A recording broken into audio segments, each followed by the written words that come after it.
Hi, I'm sorry for the interruption. We were discussing the reports and the types of reports, and then again there was this video which got a little interrupted. So I'm sorry for that. Let's continue.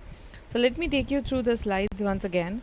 This is what we were discussing, and yeah, business reports we discussed. Anyway, let me just quickly take you through all the types. So let it be a quick revision for us, and then we can move on to the next chapter. So I hope all of you understand that a report is a piece of factual writing which is based on evidence, and it contains organized information on any particular topic. And we already discussed why are reports so important, because they're going to be useful to us in many different ways. Now, what is the objectives of the report? So again, objectives of the reports, um, that depends on what type of report we are having, right? If it's a laboratory report, then the objective is very different. You're just experimenting, you're just testifying, you're just trying to understand what the current situation is, and accordingly the results will take you or help you through the medications. Or if you're just looking at the inspection report, then what is the current status of something. Or the annual report is going to talk about what is the condition, let's say what is the condition of the company, right? Or it can be a recommendatory report wherein the recommendations about how to solve a problem or how to deal with any particular situation will be there. So the objectives of the reports depend on the type of report. Now, what are the different categories of reports? So categories of reports are dependent on the different categories are dependent on different types again. So see, first one is on the basis of purpose we discussed. Either it can be informative or it can be analytical. If it is informative, it's very simple and short.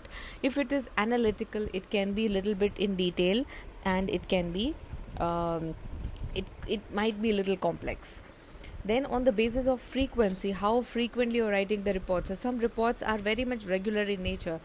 Every day, end of the day, you have to present the sales report to the manager, let's say, or every week or every month or every quarter. You have to present the sales report to the top management, because they want to know about everything about the sales. So that is called the frequency. So one is periodic and one is special. Then on the basis of mode of presentation, whether it's oral report or whether it is written report. And then on the basis of length, whether it is short or whether it is long. And on the basis of approach, so whether it's formal or it's informal.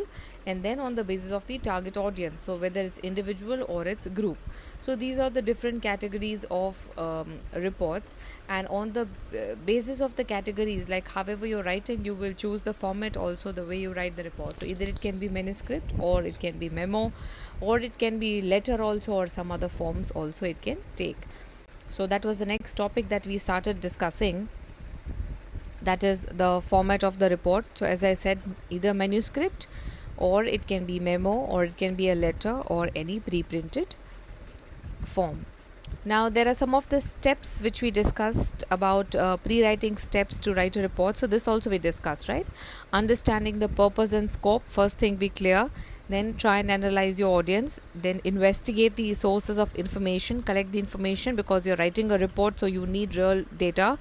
Then organize the material. So whatever information you've gathered or whatever information you've collected, you want to organize the material, and then you want to prepare the outline, like the summarizing whatever information you have collected or gathered. Now, understanding the purpose and scope. So that also we discussed, right? Depends on what is the purpose. Like if you want to identify the attrition rate, then you will be deciding upon some factors, that those are who are responsible for the attrition in the company. So you want to study only those factors which you have decided, or which you have just recognized as the important factors that is contributing to the attrition of the company. So that is first thing. Knowing your audience. Knowing your audience is key. A writer that knows his or her audience will know how to best communicate so that the message is received. Lisa is having a problem of not knowing her audience and therefore is unsure of her message being received. I am sending my report to the department managers.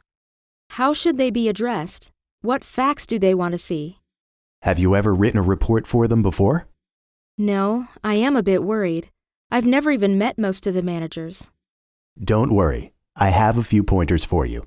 First, you need to understand there are many barriers that threaten the receptivity of your report, but knowing your audience is one way to overcome these challenges. It may be fitting to define your credentials in the introduction of the report. So let's hear some of John's pointers. Think about reading your report from their point of view. Many, if not all of your audience, will be asking, why should I read this report? Where should I begin? It would make a big difference if the managers knew right away that you are the head of the sales department and have been with the company 8 years. These credentials will build confidence in your audience and assure them that their time will not be wasted by misinformation or ill motivation. Especially if your report is aiming to persuade the reader, you should articulate the risk of not reading the report. This should be subtle but clear. Let's see how Lisa is doing. Using the example from earlier, I could write something like, without an effort to increase sales during seasons of declining revenue, we are likely to face mandatory layoffs. That's perfect. It's concise and shows everyone the importance of your report. The next one is analyzing the audience. So last time also we discussed what type of audience you're preparing the report for, who's going to read the audience. So accordingly you need to critically prepare the report or keep it very simple. If you're preparing for the general audience, who's not from, let's say, the financial background, then you cannot use a lot of financial terms. Or even if you use a lot of financial terms, you have to clearly talk about the abbreviations, like what does it means. So that's how you should be writing, so that their knowledge, experience, training, needs and interest, demographic characteristics, mixed audience, unknown audience, all these things affect the quality of the report that you make. Then you have to gather the information. So we already discussed primary. If it's like primary source of information, that means fresh information you will be collecting with the help of questionnaires, or you will be conducting some surveys, or even by observing you can write a report, or by trying some experiments. And if it's like a secondary report, then either from books or internet or newspapers or journal, etc., you can prepare the report. So these are the sources of information. Then organizing the material. How will you organize?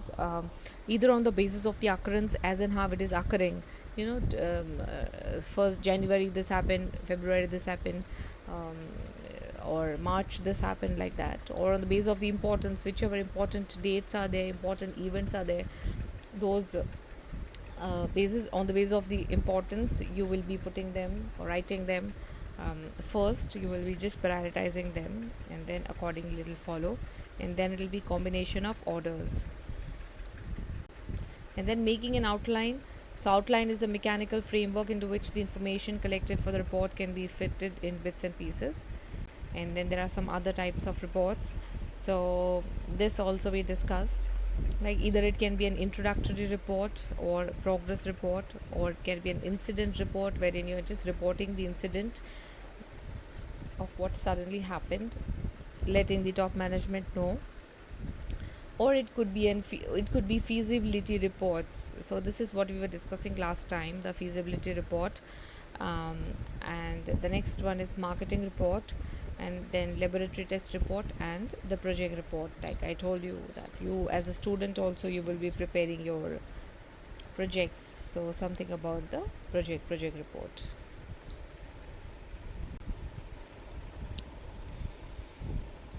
Yeah, then we just saw this one.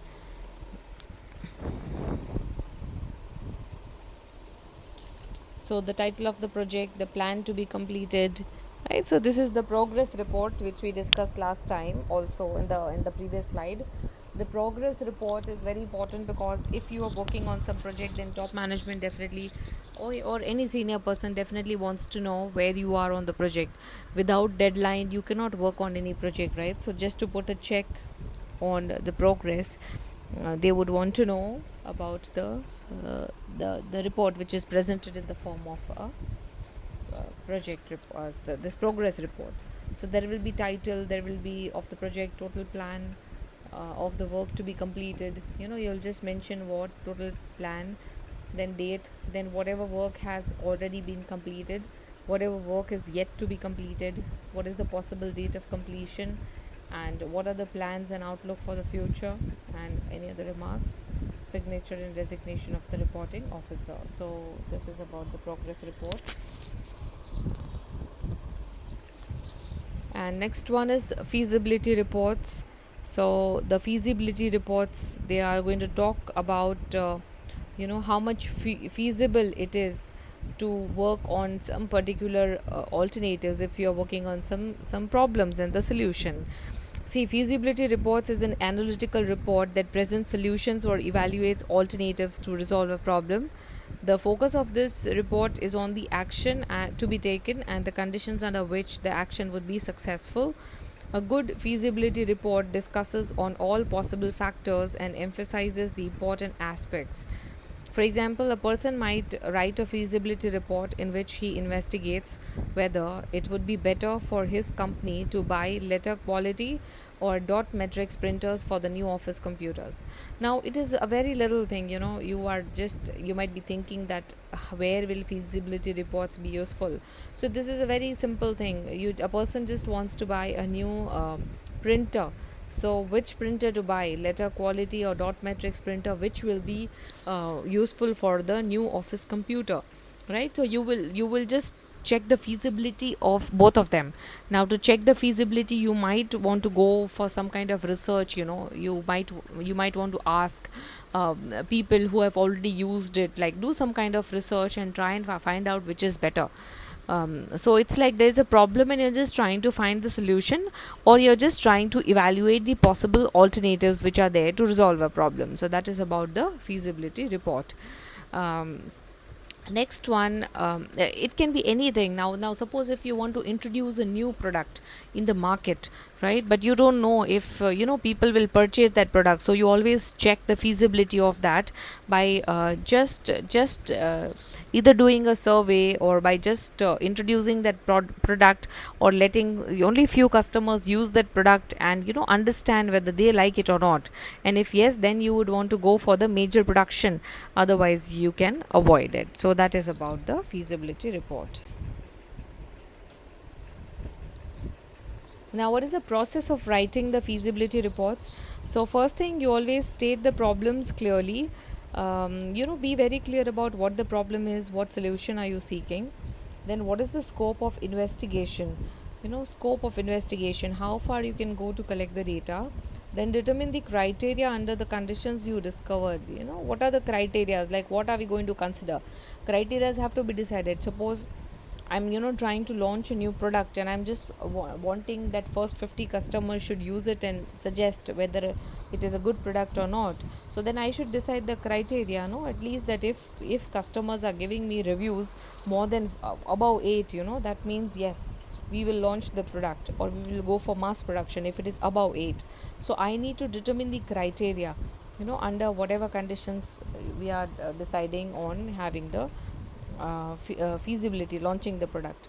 Then after the analysis of the problem, need to state conclusions and recommendations according to the needs of the reader. So after analyzing the problem, we should also state what is the conclusion, and finally what is the recommendation. So this is how we can write the feasibility report.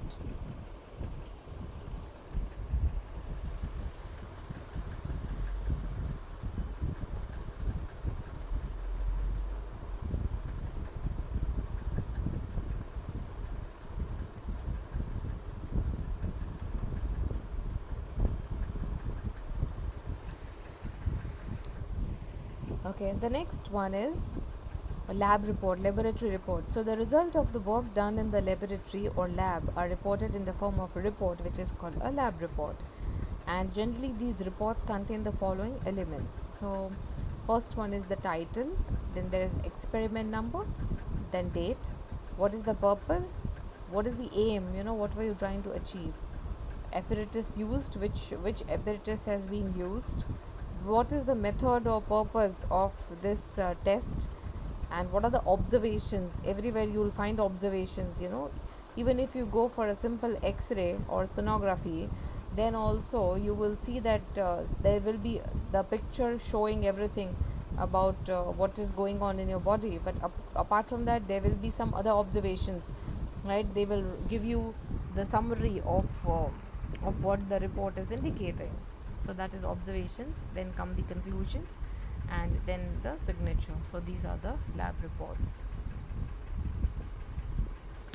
Now how to write the report. So first you draft it, then you revise it, edit it, and proofread it. So this is how it is always done, because the reports are very important. They are just a summary of the actual status of anything. So first you always draft, then you yourself revise it. Sometimes what happens is, sometimes you're preparing a project report, you're working on a project and you're preparing a report, and then if you take a printout and reread it, even if you revise, if you are just revising it, no, then also you will be able to find so many errors or so many changes that you would like to do. So if you revise it, then you will be able to prepare a better report.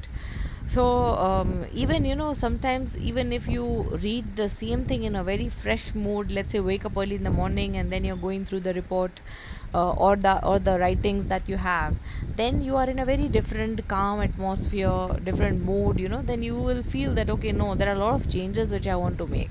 So a report will always become effective if you revise it properly, if you reread it properly, then you edit it properly, and then you proofread it. Means finally you again read it to ensure that everything is right. And even it is said, that compared to reading on the screen, if you looking at the computer and reading through the computer, it's always suggested and it's always better to just read it through the hard copy, the printed copies. That is much easier. So that is writing the report.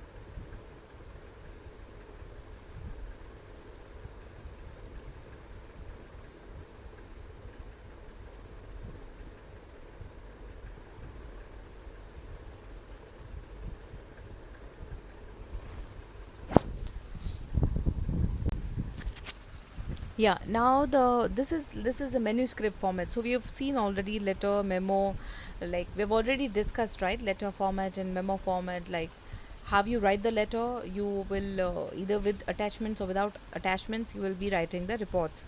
And if you're writing a memo format, then again it will be like mostly passing on the important information in the form of a memo, and either it will be just the message through the memo in that format, or there will be again an attachment which will be there. And the third one is manuscript format. So it is like your project report. So you can just go through the parts of the report, and then quickly we can discuss.